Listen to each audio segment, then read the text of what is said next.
Python core developer. I've been a core developer since 2019. And my main area of focus in the Python ecosystem is the CAPI, something close to what I'm going to talk about today.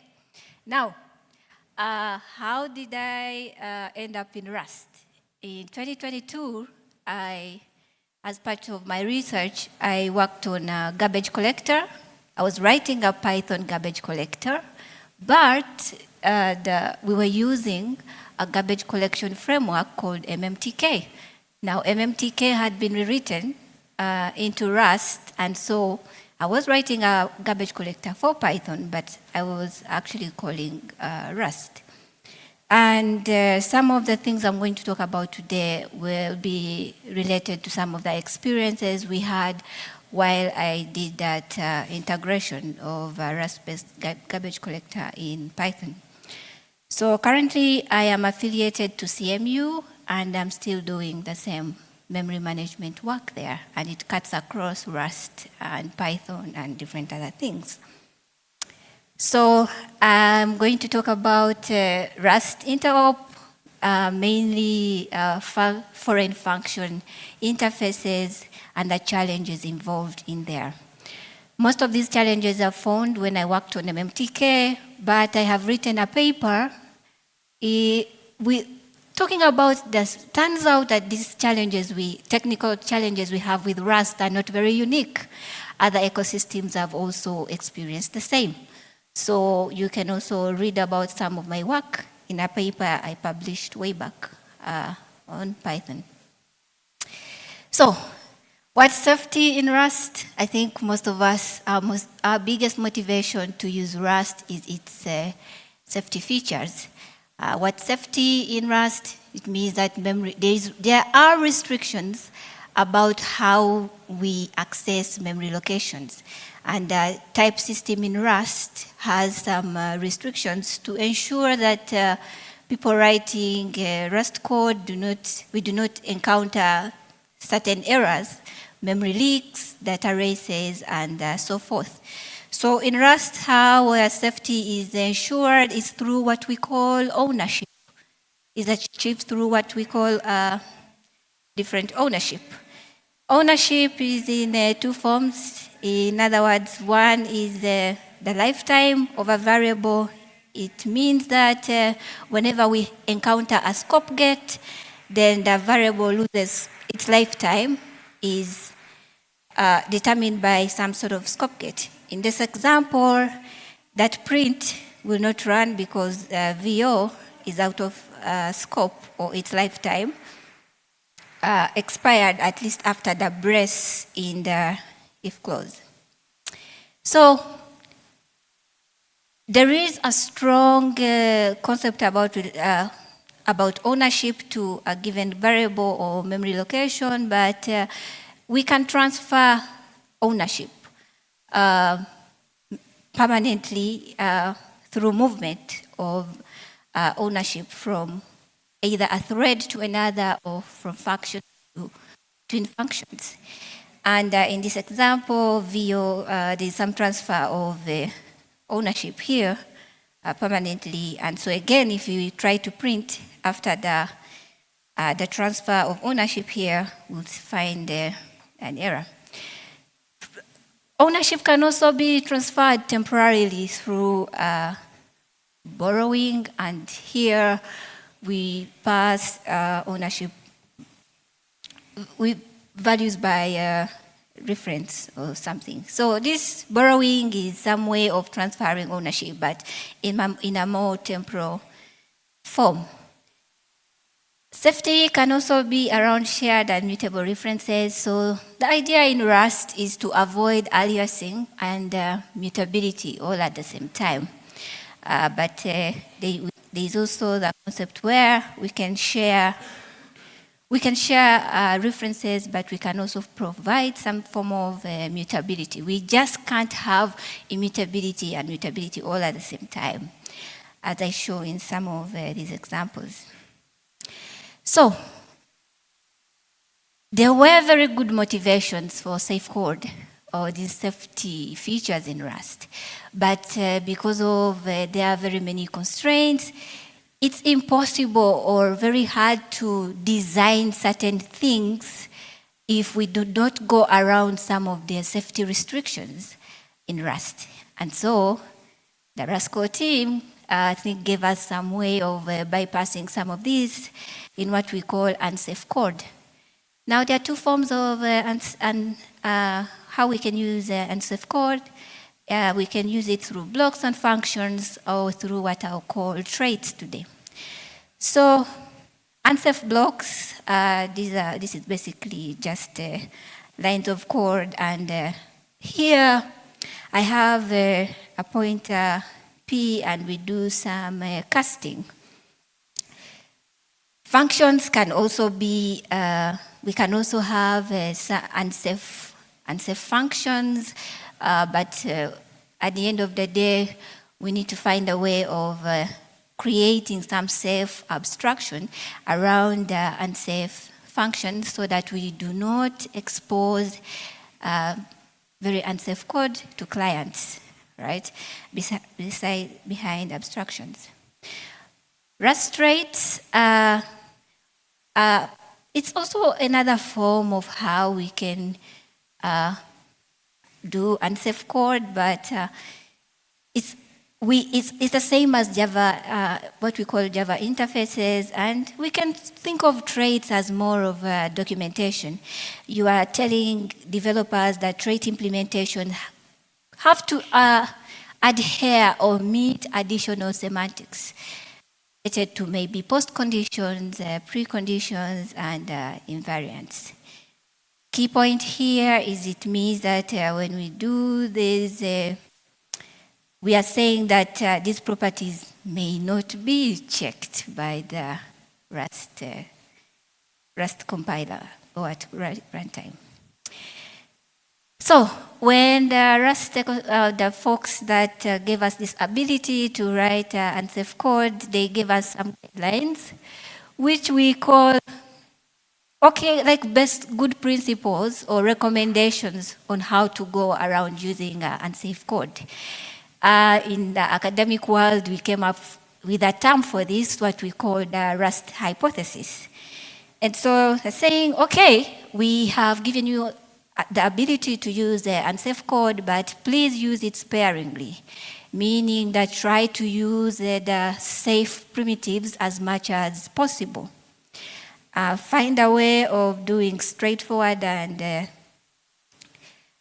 write straightforward and self-contained FFIs or APIs to reduce the verification, the need to do code reviews, manual code inspections to verify the things. Also a very chatty boundary. So if you're calling Rust through C and back and forth, if you have a very chatty interface between the two, then the things you have to take care of is too much. Remember, when you write unsafe code, you as the programmer, you're responsible to ensure the safety of that unsafe code. So a very straightforward interaction is what you aim for. Of course, we do not want to expose unsafe endpoints to clients.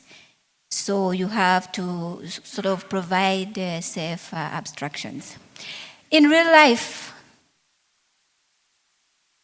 how are programmers actually adhering to the Rust hypothesis? A few papers have written about this, and most papers say it's really partial. And I'll talk about some of the technical challenges, why the Rust hypothesis is not holding, at least in our ecosystem. There are many good use cases of unsafe code. Today, for me, I'm going to talk about one main one, which is access to lower-level abstractions. Many kinds. There are many ways you could access lower-level abstractions for performance reasons. You could for other intrinsics. For example, there are safe ways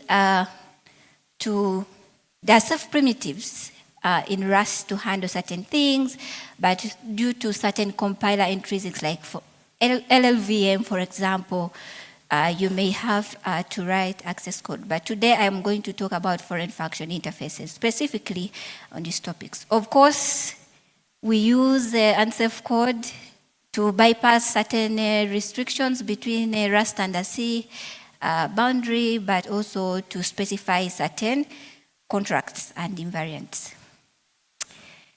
What are the technical challenges when we have the interaction or when we have interoperability between C and Rust? Turns out Rust is not the only language with these challenges. Most of the things boil down to about 5 today, but in general, if we're looking at general language design, they boil down to 3 main ones that I'll talk about at the end. One is I'll talk about memory model compatibility, and that's what complicates some of this communication, pointer stability, management of lifetimes, generation, but also allocation. Let's start with generation of bindings. It's very common that we use binding tools to create, to help with some of the automation. And existing binding tools are having a bit of challenges. Now, to a binding tool developer, what you're supposed to be caring about is performance, correctness, and readability. As a consumer of these tools, I got tempted at some point to write my own bindings by hand because of some of a few challenges. Correctness, that some of these binding tools would behave weirdly or incorrectly in some cases. One is in the handling of unions and structs. BindGen was for that. I'm not ranting here. I'm just talking about some of the challenges, possible solutions, right? Expansion of macros. Some of these binding tools would struggle a lot in there. But see, BindGen also would have problems or inconsistencies when handling loop-dependent struct definitions. So what does it mean that if you're a binding tool maintainer, we should probably be aiming towards fixing some of these things? There are workarounds for some of these, like, for example, anonymous unions, a simple configuration could fix that, and many other things. But there is another human level challenge, which is that code is a way of communicating. And so we want to make sure we will never get to perfection, but I think binding tools should also try to make sure that their output is a bit readable, because most of the developers, including me, if I wanted to write a more idiomatic API, I try to say, maybe I write it manually, the bindings myself. So I think some of them are aspirational, but I think we should be moving towards that. The other thing is some developers, maybe not me, they try to do these bindings at build time. And so as we approach this problem, maybe we want to make sure there could be some efficiency for some of these binding tools, for some of these developers in our ecosystem. I do not understand their motivation too much, but hey, certain people do build time generation of this. So to sum up, I think both of us, maintainers and consumers of this, we look at performance, correctness, and readability in different ways. Let's talk about the memory model. This is something very interesting. Now, in Rust and C, we have these disparate things. We have here on one hand a type-oriented paradigm for us and a very function-oriented paradigm in C, C++.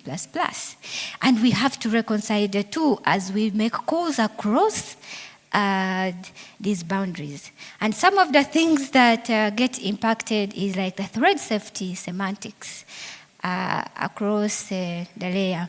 So we have certain features like send and sync, and So in Rust, they can be freely used and shared in a multi-threading context, while C and C++,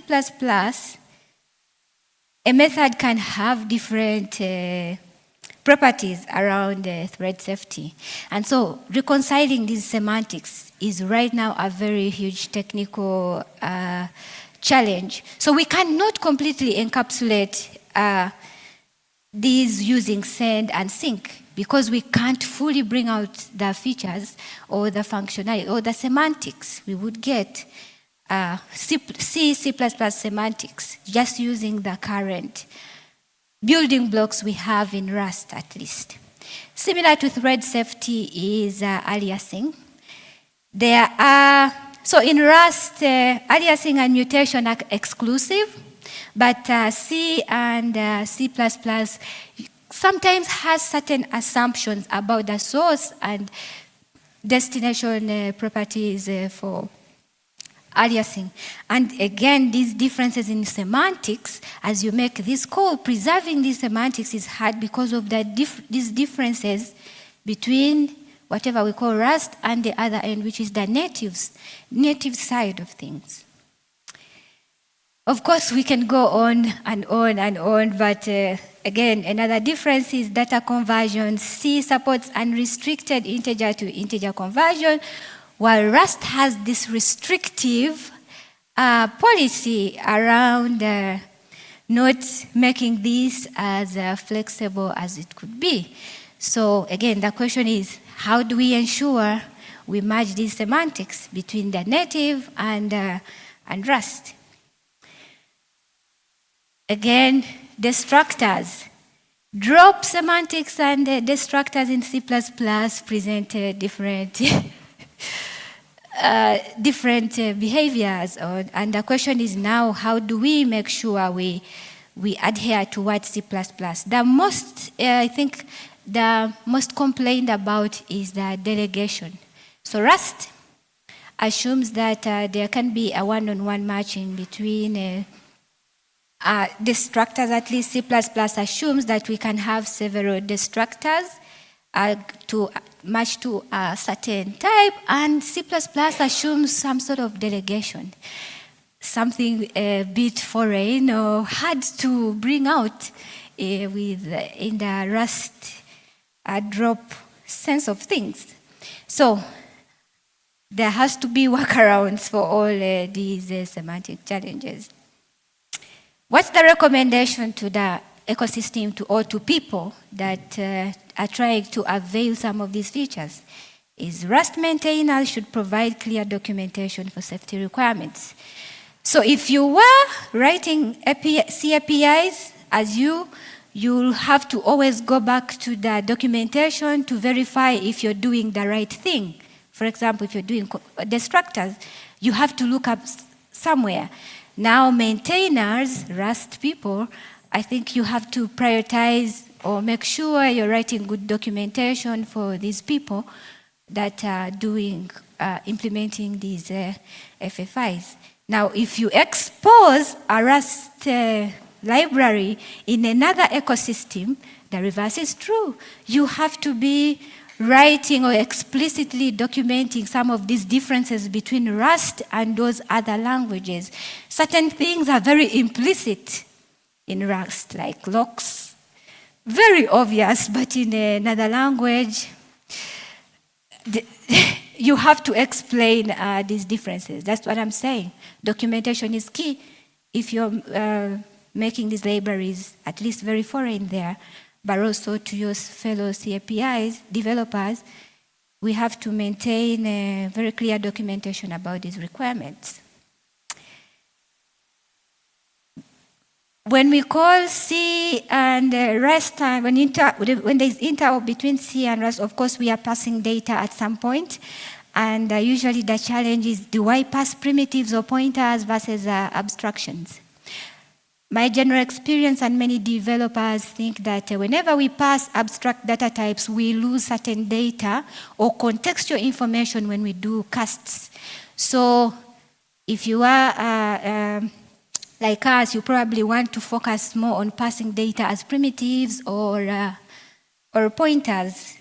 to avoid some of that incompatibility, but mostly certain correctness aspects. If you have to pass structs, you have to know that passing them by value can be very problematic. So the only things you should pass by value maybe are copy types, and when you are assured that the layout between in the Rust side and the C side is consistent. That's the only way you can guarantee that semantics or you are doing certain things correctly. Like any normal C API, tracking references across the boundary will always be a challenge. So what do we mean by that? How do we know that a given object is out of scope and can be deallocated? Remember, Rust or the native side, neither of the two have a clear information to know when is the right time to deallocate, because they have less information between the two. Now, as the Rust people ecosystem tries to get us solutions towards pointer stability, we have some workarounds through using containers as allocators. Now I'm speaking to us as consumers, people who write this code every day. This is a workaround you can do. But what's the take home for people that are allowing us to do interop is that we should find some ways of tracking pointers, some more reliable or correct way of tracking pointers between the boundaries. Because in this case, it means that the programmer has a lot of bookkeeping to do to make sure references are well. And as you know, as long as anything is manual, it has to be error-prone, right? For now, I think we have some workarounds through containers and tracking some of this through a table or anything, but I think the long-term goal is that we should provide some automation or aspirational correct way of ensuring pointer stability. Then our favorite, which is lifetimes. When we pass data between Rust and C, depending on the information you expose, you have a bit of complexity to handle. And by this I mean the details in the object graph. So non-opaque object graphs, you have little work to do, but the more information you expose, it means you have to manage disparate or several lifetimes.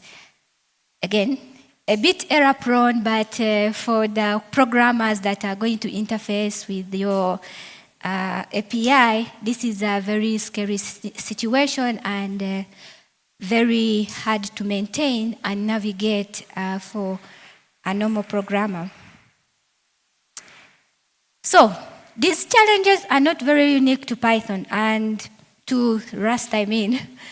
And there are usually 3 challenges with safety across VMs. I will use the word VM in general for any language, Rust or any other. One is how to define what is a root. If you want to ensure pointer stability, is what is a root? Because for languages that require garbage collection, even in Rust, we need to know when to deallocate something. You have to know how things are referenced together.